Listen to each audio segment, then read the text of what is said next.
But they said that according to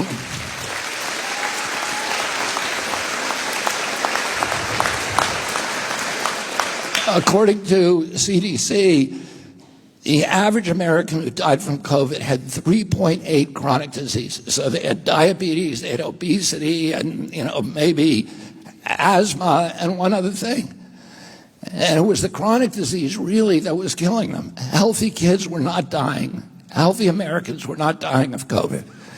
It was a disease that attacked the sick. And that's true with all infectious diseases.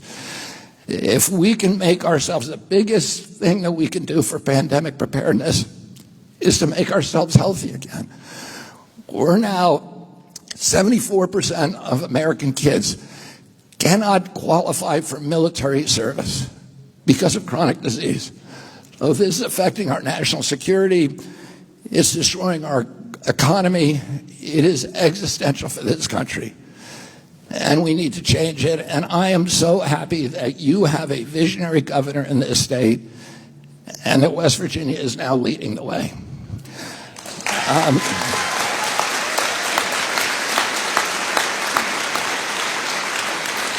And I want to commend Governor Morrissey not only for his vision but for his courage, because it's very, very hard. And for these legislatures who are pushing this bill, all of them are getting calls every day from the big soda companies, the sugar soda and the fake food companies.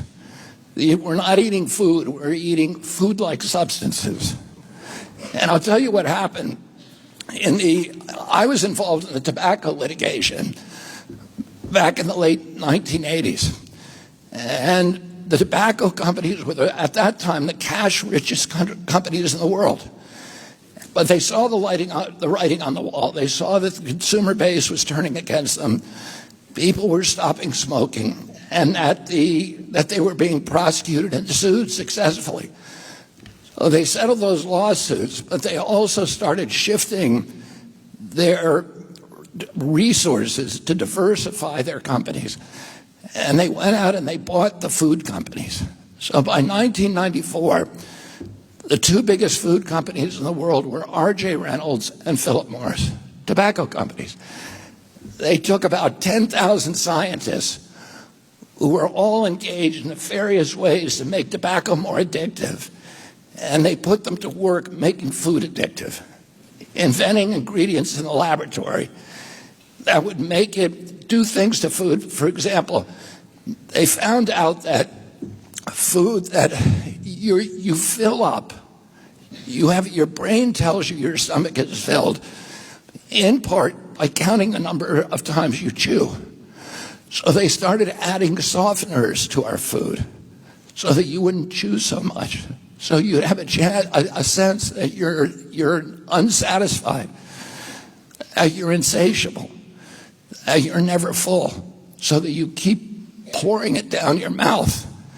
And that's just one of the many things they did. They added sodium and sugar. Sugar is as addictive as crack, and it's almost as bad for you. It kills you just as surely, it just kills you a little slower. It feeds tumors, it destroys your body, it destroys your brain. And they added more and more sugar to make us addicted to their products.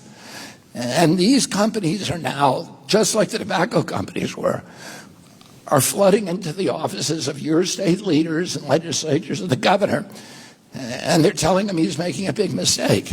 They're telling him that they're going to stop writing checks, that they're going to run people against them, that they're going to destroy their political careers. And Governor Morrissey was telling me that he met with the soda companies this week, and they said to him, you need to be educated about this. And they said, food stamps is not a nutrition program. He came in with his Diet Coke, and he said, is there anything nutritious in here? And they were like, no, of course not. But food stamps is not a nutrition program. And he said it's called SNAP, Supplementary Nutrition Assistance Program. It's supposed to be nutrition. It's not supposed to be food-like substances that are actually poisoning us. And so, but it takes a lot of courage to stand up to these companies the same way that it did to stand up to big tobacco. But these men and women, your leaders, Governor Morrissey, is standing up for you. And we all need to stand up for ourselves and take care of ourselves. It's an act of patriotism.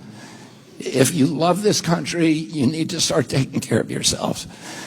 And I want to also say this, that the food companies all came and met with me 2 weeks ago. And they're scared of me, but they're more scared of Governor Morrissey. Because what they said, and the reason they said, well, tell us what you want, and we're going to do it. And they said, but stop these governors from passing these laws. Because we don't want a patchwork where West Virginia and California are banning food dyes. And we have to make special products for those states. So they're terrified of this, of what you're doing. And the message that I want to give to the country today and to all the other governors is get in line behind Governor Morrissey and apply for a waiver to my agency, and we're going to give it to you. But that's the way we're going to win this.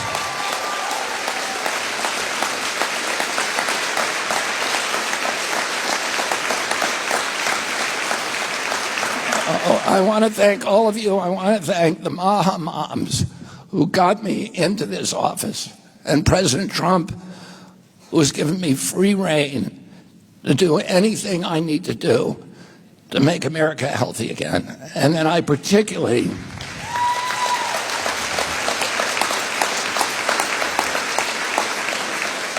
want to thank Governor Morrissey and these legislators for their courage, for their vision, for their willingness to stand up to the most powerful industries in the world, to stand up for the people of West Virginia and set an example, a shining example of the rest of the country. Thank you all very much.